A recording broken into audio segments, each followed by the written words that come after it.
हमें मूवी के main character सेंग्यू से मिलाया जाता है। सेंग्यू एक गरीब स्क्रिप्ट राइटर है जिसके पास कोई नौकरी नहीं है और ना ही उसके परिवार में कोई और है।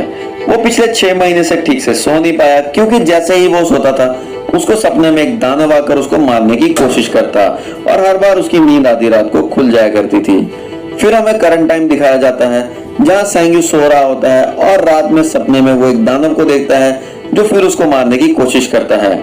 सेंग्यू डर के मारे जाग जाता है और देखता है कि उसका लैंडलॉर्ड उसका दरवाजा जोर जोर से खटखटा रहा है और वो उसके लिए खाना लाया है। लेकिन सेंग्यू खिड़की के रास्ते से भाग जाता है क्योंकि उसको लगता है कि लैंडलॉर्ड उससे अपना रेंट के पैसे मांगेगा और सेंग्यू के पास लैंडलॉर्ड को देने के लिए पैसे नहीं थे। वहां से भागकर सेंग्यू एक ठेले पर खाना खाने के लिए रुकता है और अपने क्रश हुआर को देखता है जो सामने कैफे में काम करती थी। और जैसे ही सेंग्यू अपना खाना लेकर वहां से जाने लगता है उसका मैनेजर सेंगजी आकर उसको मिलता है। लेकिन सेंग्यू अपने मैनेजर को देख वहां से भागने लगता है मगर सेंगजी उसको पकड़ लेता है और उस पर चिल्लाने लगता है कि वो सेंगजी को उसके स्क्रिप्ट टाइम पे नहीं दे पा रहा। फिर सेंग्यू सेंगजी को बताता है कि वो रात भर सो नहीं पा रहा मगर सेंगजी उसकी एक नहीं सुनता और अपनी स्क्रिप्ट अगले 10 दिन में पूरी करने के लिए कहता है। फिर सेंग्यू वहां से निकलकर अपने घर वापस आ जाता है तो देखता है कि उसका सारा सामान घर के बाहर बिखरा पड़ा है और घर के लैंडलॉर्ड ने उसके घर पे ताला मार दिया है। सेंग्यू देखकर बहुत ज्यादा गुस्सा हो जाता है और एक कैफे में जाकर अपनी स्क्रिप्ट लिखने की कोशिश करता है मगर वो भूख के मारे स्क्रिप्ट नहीं लिख पाता और सो जाता है। और फिर उसके सपने में एक दानव आकर उसको सिर जोर जोर से टेबल पर मारने लगता है और फिर उसकी नींद खुलती है और वो देखता है कि उसका लैपटॉप चोरी हो गया है। इन सबसे तंग आकर वो आत्महत्या करने की ठान लेता है और एक बिल्डिंग के छत पर जाकर मरने की कोशिश करता है मगर वो ठेले वाला उसको देख लेता है और उसको आत्महत्या करने के लिए रोक लेता है। सेंग्यू उसको अपने सपने के बारे में बताता है तो वो ठेले वाला उसको समझाता है कि जब भी तुम ऐसा कोई सपना आए तो तुम अपने आप को कंट्रोल करना और कहना कि तुम सपना देख रहे हो ताकि तुम उस सपने से जल्दी बाहर आ सको। सेंग्यू उसकी बात मान लेता है और रात होने का इंतजार करता है।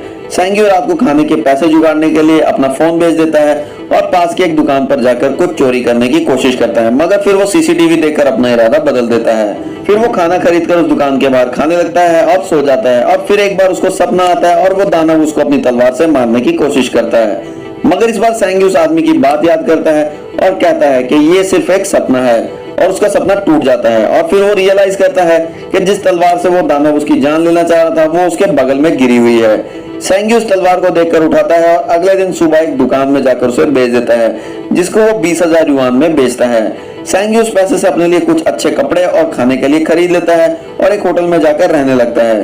फिर उस रात वो दोबारा सपना देखता है जिसमें वही दानव उसको सपने में मारने की कोशिश करता है मगर इस बार भी सेंग्यू उसका हथियार पकड़ लेता है और जाग जाता है और असल में उसको वो हथियार भी मिल जाता है जिसको बेचकर सेंग्यू अपने लिए एक गाड़ी खरीद लेता है और रात को एक बार में जाकर बहुत एंजॉय करता है। सेंग्यू अपनी इस कमजोरी को अपनी ताकत बनाना चाहता था और वो समझ गया था कि वो सपने में जिस किसी भी चीज को पकड़ेगा और जागेगा वो असल में उसको मिल जाएगी।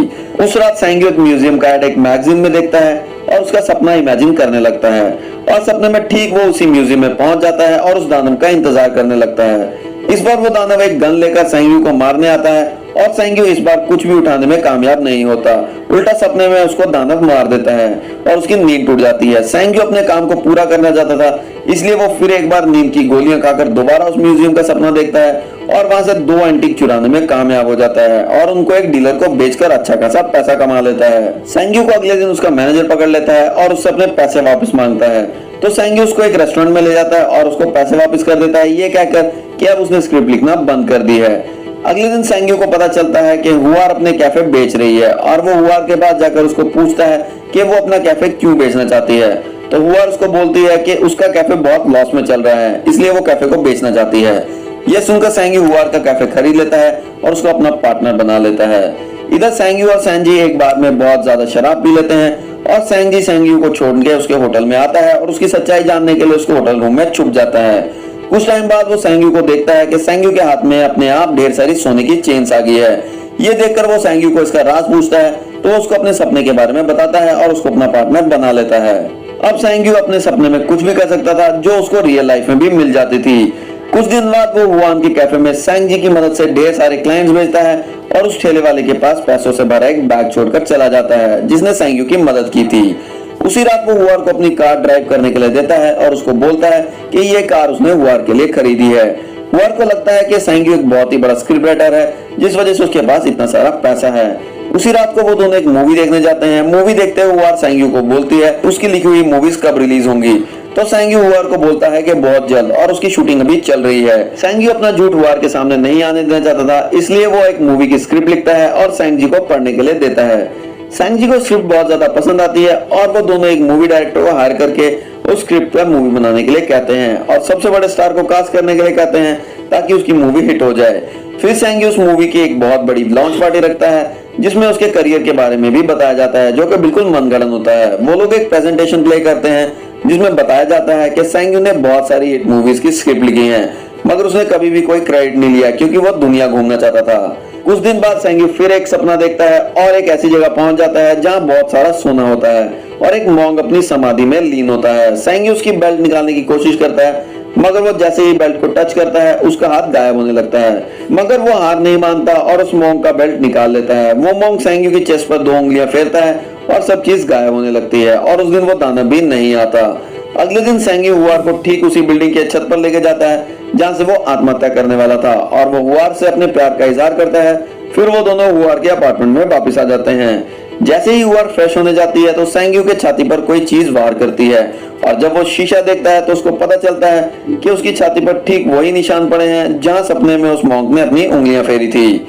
उसके बाद सेंग अपने घर चला जाता है और सो जाता है, मगर इस बार का सपना बिल्कुल अलग होता है। वो सपने में अपने आप को गायब होता हुआ देखता है और जब उसकी नींद खुलती है तो उसको दिखाई देता है कि उसके बदन पर ठीक उसी जगह पे निशान पड़े हुए हैं जहां जहां सपने में उसको दानव ने वार किए थे। अगले दिन वो उस ठेले वाले के पास जाने के लिए निकलता है जिसने सेंग की मदद की थी, मगर रास्ते में उसको कुछ लोग किडनैप कर लेते हैं। बाद में हमें पता चलता है कि एक गैंगस्टर ने उसको किडनैप किया है जिसका नाम चैंग जी है।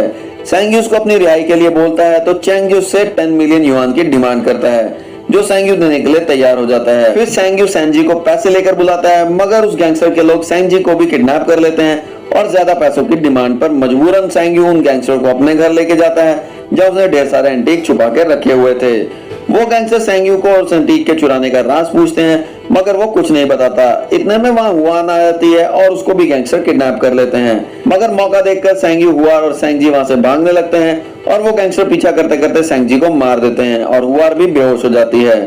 इधर वो लोग सेंग को इतना मारते हैं कि वो बेहोश हो जाता है और फिर सपना देखने लगता है जहाँ वो लोग एक अलग दुनिया में पहुंच जाता है और अपने साथ हुए सारे पुराने हादसों को याद करने लगता है। और फिर उसके सामने एक दीवार दिखाई देती है जिसकी दूसरी तरफ हुआर थी। वो उस दीवार को तोड़ने की बहुत कोशिश करता है, मगर वो उस दीवार को नहीं तोड़ पाता।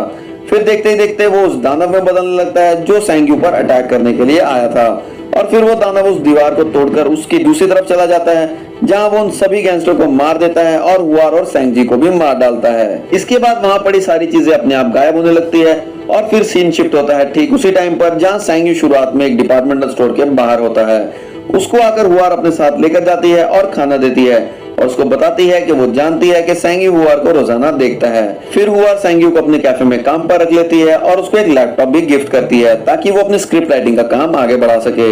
सेंग एक दिन सेंग से मिलकर उसके पैसे लौटाने की बात करता है तो उसको सेंग उल्टा पैसे देता हुआ बोलता है कि उसकी एक स्क्रिप्ट बिक गई है जिससे सेंग ने बहुत पैसे कमाए हैं। उसके बाद सेंग को वो ठेले वाला आदमी मिलता है जिसने सेंग को सपने से निकलने का राज बताया था।